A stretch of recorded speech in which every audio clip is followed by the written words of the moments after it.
Everyone, you're all very welcome back to Underground Cinema. As everybody knows, we have been interviewing as many film directors, actors, producers, set builders, documentary filmmakers as we possibly can before the 15th Underground Cinema Awards, which take place this Saturday. We're only days away from it, and it looks like it's going to be the biggest ceremony that we've ever held. The whole world is trying to get tickets for the event, so it's going to be an absolutely fantastic night.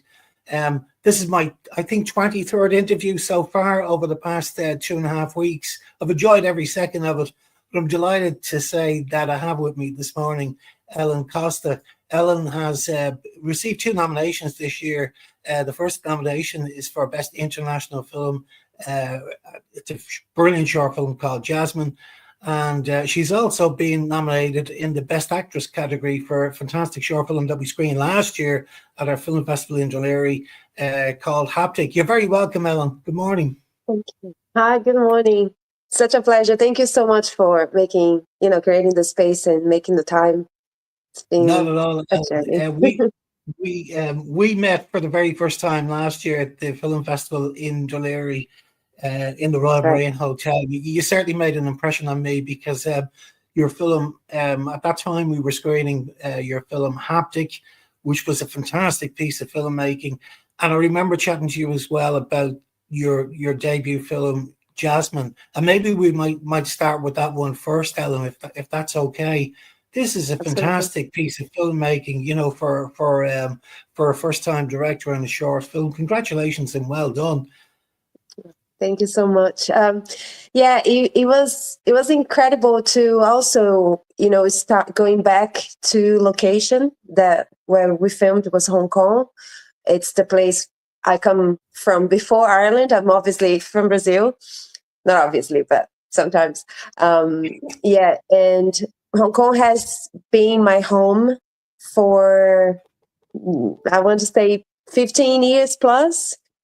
And then I came to Ireland, and now this is my home. But Hong Kong still is a very special place. And when, during COVID, I wasn't going back at all. And then once they lifted all the restrictions, I think Hong Kong was one of the harshest restrictions in the world. And they opened up again, and I started going back and seeing friends, but also reconnecting to filmmakers there, which I already knew who they were, but they didn't know me as a filmmaker. And that's how Jasmine started coming to life. It was incredible. Fantastic. It is incredible to be honest with you. It's great. So what inspired you to write Jasmine? Maybe you can tell everybody a little bit about the storyline, what the storyline of Jasmine is all about. Yeah, so Jasmine is the story of a mistress, and it came really from my personal experience when I lived and worked in Asia, not just Hong Kong, but China and other countries in Asia. And it was a bit of a cultural shock when I saw the existence of still the culture of wealthy men having mistresses and how acceptable that was. Now, I come from a lens of not judgment, but curiosity. And I got to, know some of those women that were mistresses. And I was really fascinated by their story, their real life stories, and how they got there and what that meant for them as well in an overall perspective. And you don't really know how they become a mistress and why they continue being a mistress, and there's a lot of misunderstanding. They are outcast, a part of an outcast in society. And I decided then to tell the story of a representation of these women. And that's really touching because we also dive into other themes like mental health and a lot of, coercive abuse or just these people that are put in situations where they feel like they don't have any control of their lives, and most of them don't. But also drugs and substance abuse and all of that.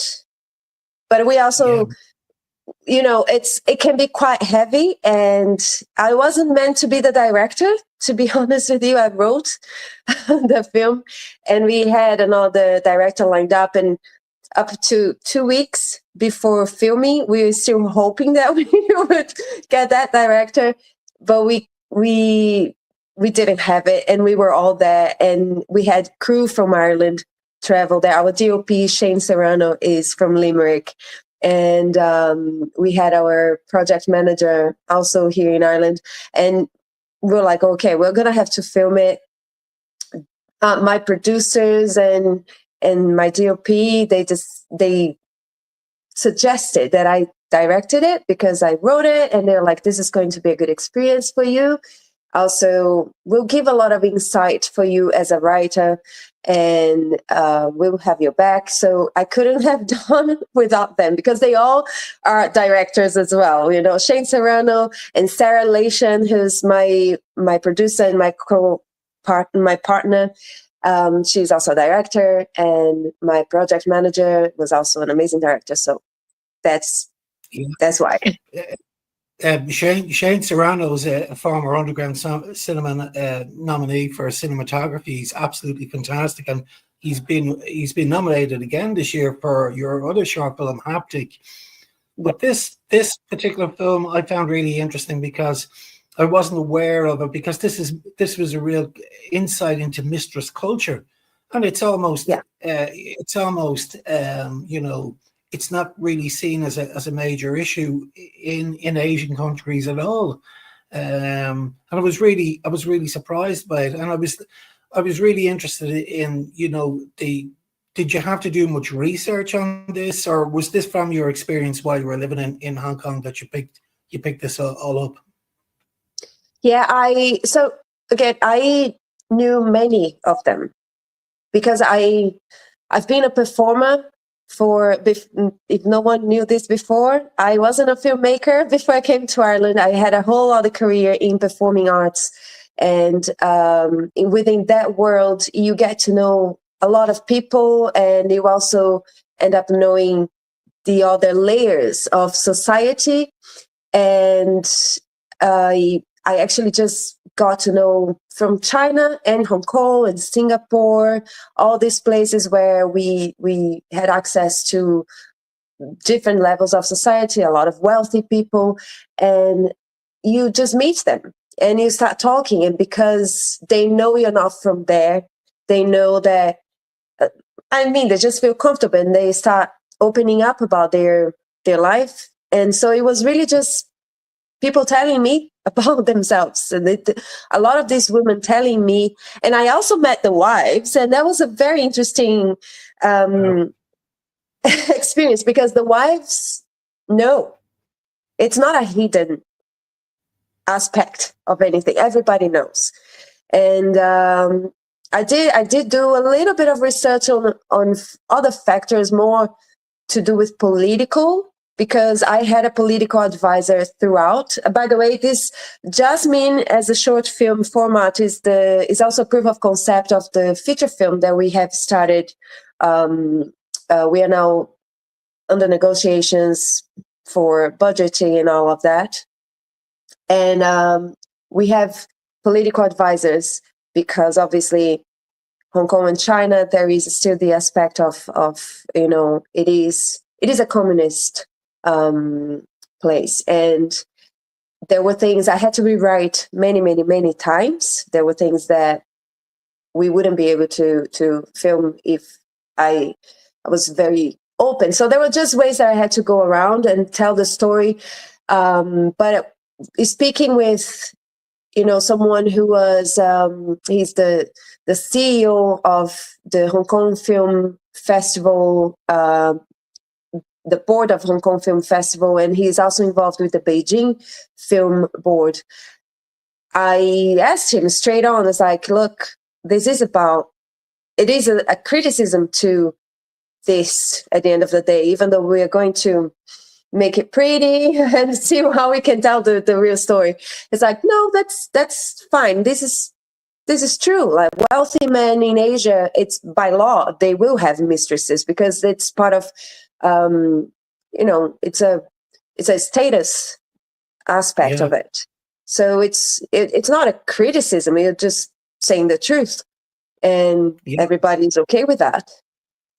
You you That you was it. explore mental health in this film as well, and Jasmine's battle with drug addiction and depression. Your lead actress handled that very well. She was great. She's fantastic, and that's yes. So Ling Ling is actually that was her first acting work like that. Uh, Yes, and it was a risk move, but we had been trying to cast for months.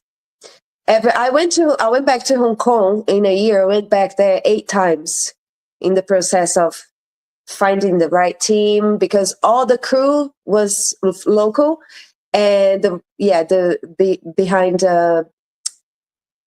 below the line crew was all local, and we had to cast everyone else from there. And I have many friends there, actresses, they're established actresses, but I couldn't find. I needed something a little raw that I know like different places in the world will have different types of or techniques for acting, and so in Asia they have their own style as well, and we needed something a bit more international, a bit more global. So Ling Ling is a Dutch Chinese girl who's a full performer. She's an MC, musician. She was the one playing the piano, so she's a great pianist. And we used to model together. We worked together as models back then. That's how I know her. And I just knew that she was this full performer, and I believed, like, I think she can pull this off, you know, and it worked. And she delivered exactly what I was looking for. So that was great. She did. I mean, it's a complex character because she's filled with highs and lows, and an emotional depth to this character, and I really thought she did a fantastic job in it. I was very, very proud of her, and she was also just very humble. I think that was the important thing. She knew what of her skills, but also she knew where she needed help, and we worked together throughout, before preparing, rehearsing, and she's very humble and very patient as well, very professional. I think that was key as well. She's just a very professional person in general, so it made it very easy in that sense. Hong Kong, it's visually, it's absolutely stunning. Did you have to do much pre-production work in advance, to get some of the locations? And your cinematographer Shane did a fantastic job. I mean, he has to have used some brilliant filters on the camera to capture, because it's quite grey. Some of the scenes are very, very, very grey, and it depicts the mood of the character really, really well. There's a lot of thought going into this. Yeah, I think Shane he did the hard job. It's all him. And I do not, as a director, I do not have the skills to manage that at all. So it was all on him. And also he got there and he went with us for Recce. It was all very fast paced, and which he's really good at as well. He's very dynamic. But I knew Hong Kong really well. So I know that place by the palm of, as I wrote, I have already thought of the places and all the location. It was very clear to me, and we were very lucky to get everything that I had envisioned. We had a lot of great help. My friends there were incredible. Sarah, my producer is absolutely fantastic. She looked after all of us, and I asked her for something and she just made sure to get it. I don't know how she did it. And it was, but also Sarah knows Hong Kong really well. She's from Australia, but she's also a Macau resident, and she knows Hong Kong. Me and Sarah go back many, many years ago, and we work as one. So all of the locations part was all on her as well. She knew what I was looking for, and she made sure that we had that. And then Shane went and did his magic. Yeah, look, I was thinking that there were other things I was thinking about as well. Was like, this is a multicultural film production, and what were the challenges of that, working with with Irish and UK and Chinese crew? You really threw yourself into the deep end here, Ellen, with this. Well, part of it is because Hong Kong is a melting pot of culture itself.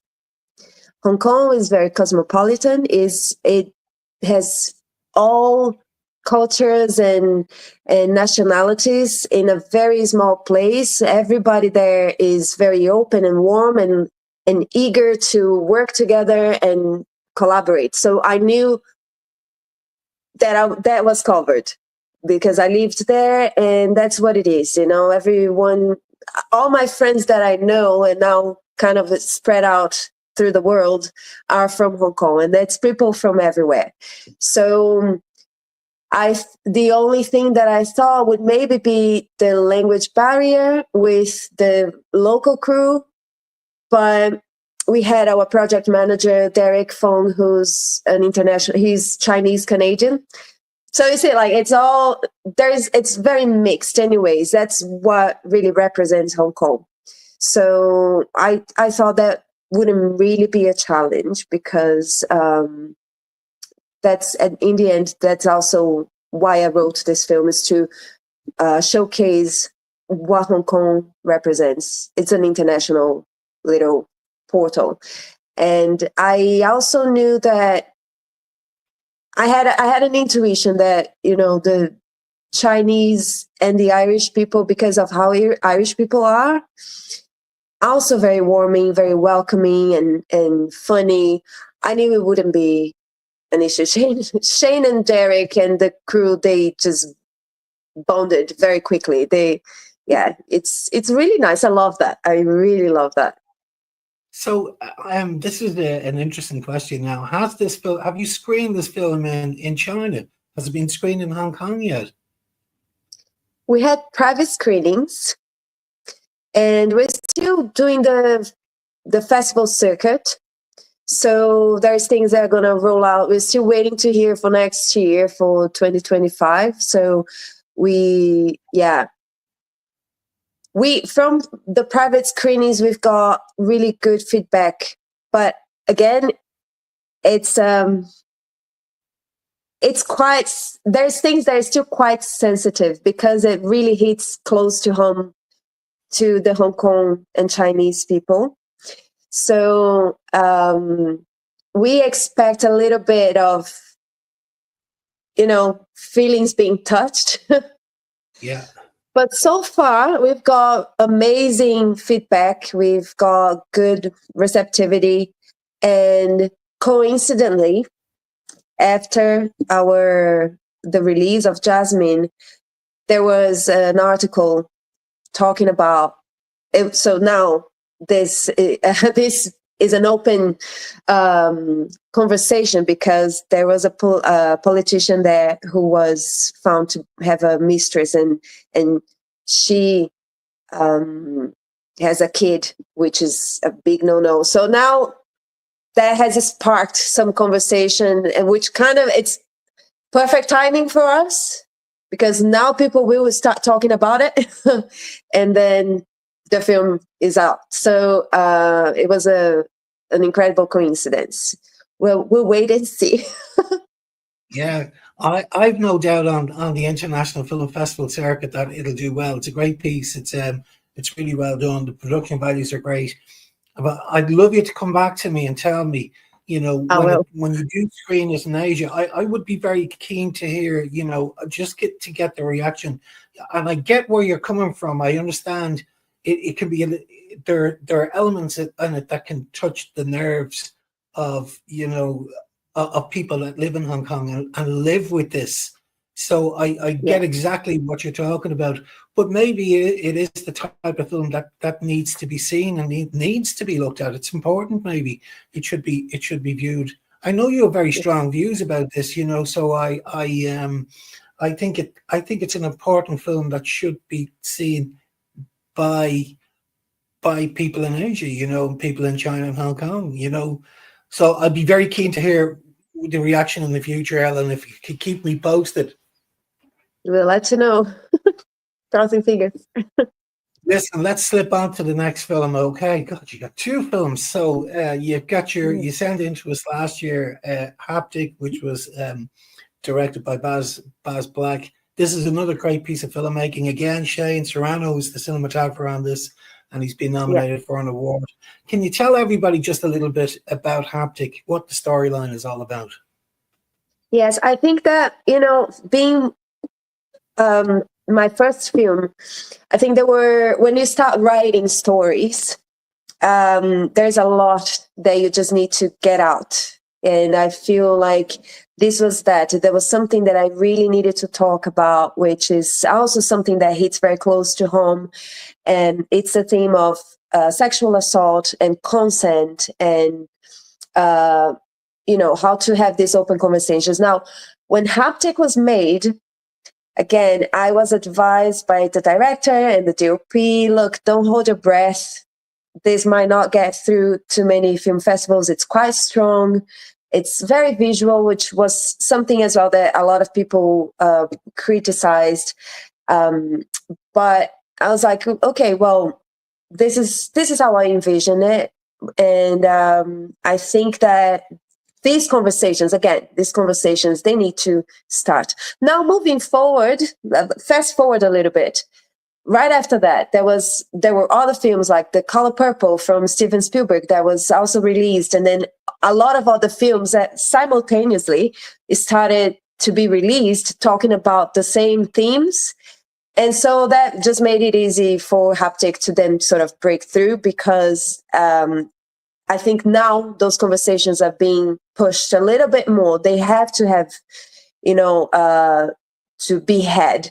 So I think that it was just that personally, there were too many stories like that I came across. So I wasn't myself a victim or survivor.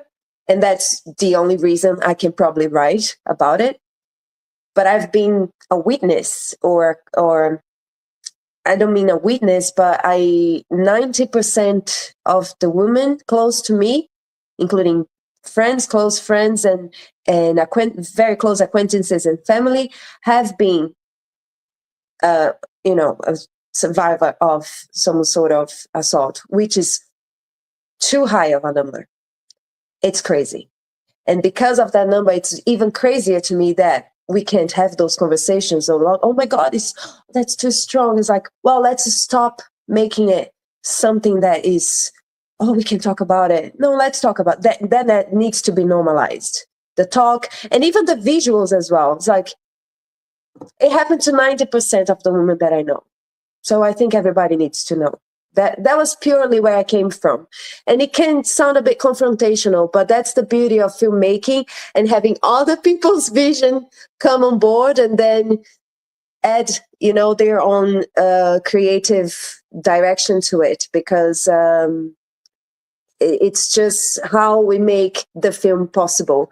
And Baz and Shane were absolutely incredible. I'm so grateful as well. Yeah. I thought visually it looked amazing. The first act of the short, it's shot really well. The lighting is superb. The use of lighting is really, really good because the opening scene is in a tattoo parlor.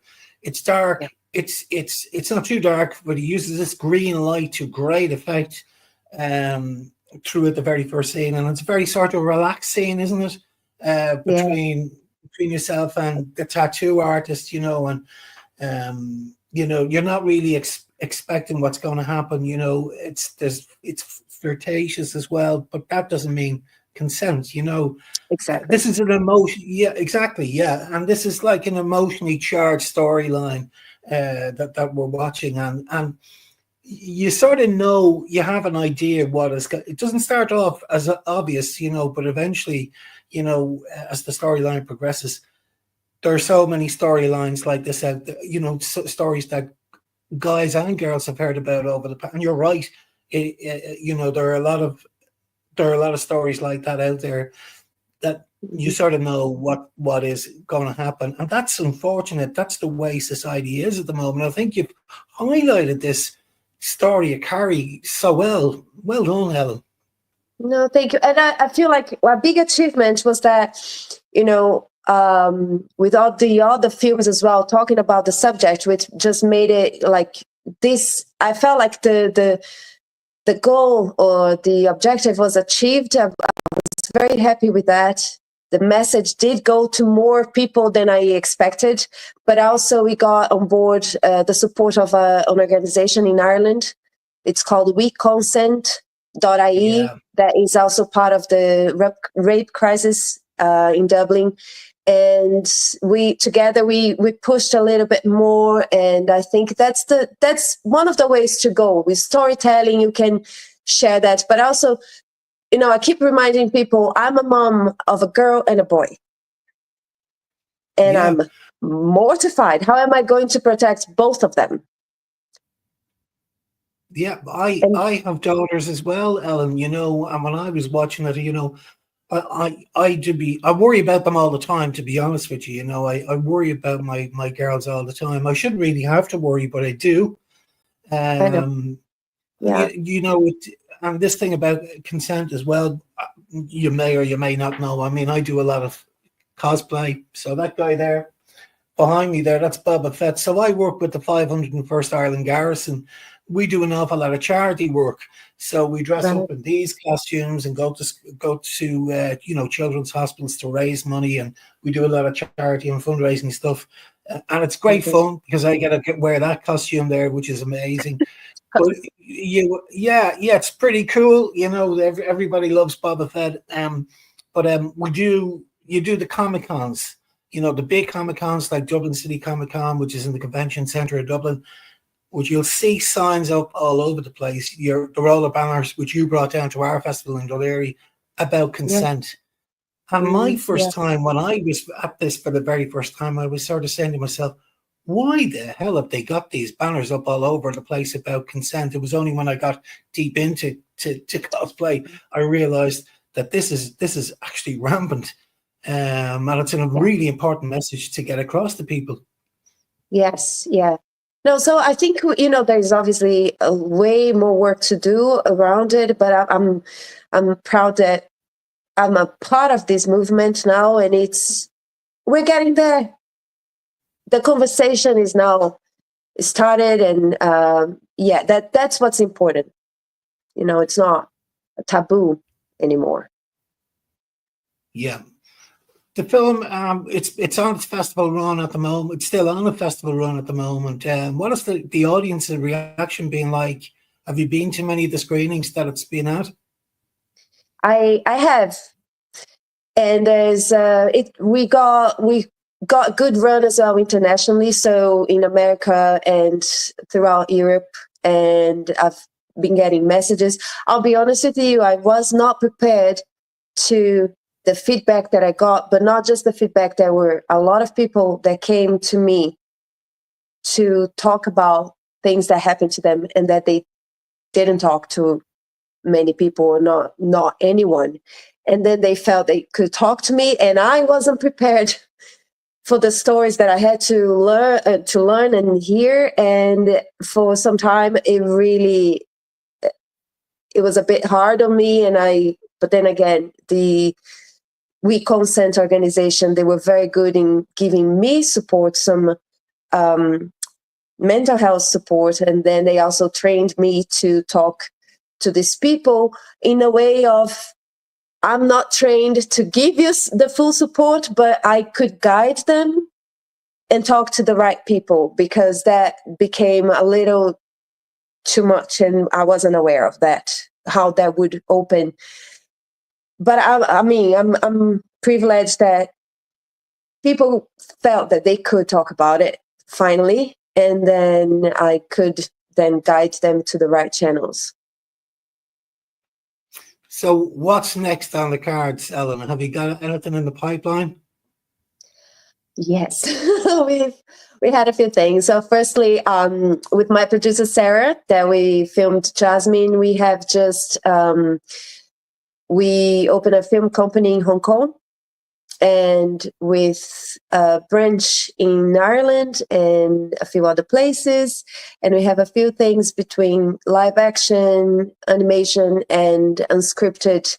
I keep writing, I write a lot. So that's good. And we have just been to the marketplace this year in July as well, with 2 feature films that we pitched and got amazing traction. One is a supernatural thriller called Custodians, which we also have a short film for. And I'm writing it with Jerry Cannon, who's amazing, brilliant, amazing person. Like, he's a friend and a partner. It's been an incredible journey as well. And we are now through negotiations, budget, cast, all of that good stuff. And the feature film for Jasmine as well. And there's a sci-fi that's also being pitched at the moment. So we'll see what plugs first. You're a busy girl. Good to be busy. I need to be busy. Fantastic. Well, look, Ellen, I'm going to wrap it up now. Listen, you've been absolutely great. It was great to meet you in Dunleary back in September last year. Yeah. And it's great to have a chat with you today. And I wish you all the very best of luck with your 2 films that are up for nomination, and certainly your future endeavors. Thank you so much for joining me, Ellen. Thank you so much. You've been incredible. All your support to the filmmaking community as well. It's amazing. Thanks for that. Thank you. Thank you. Thanks, Bill. Take care now. Bye. Thank you. Bye.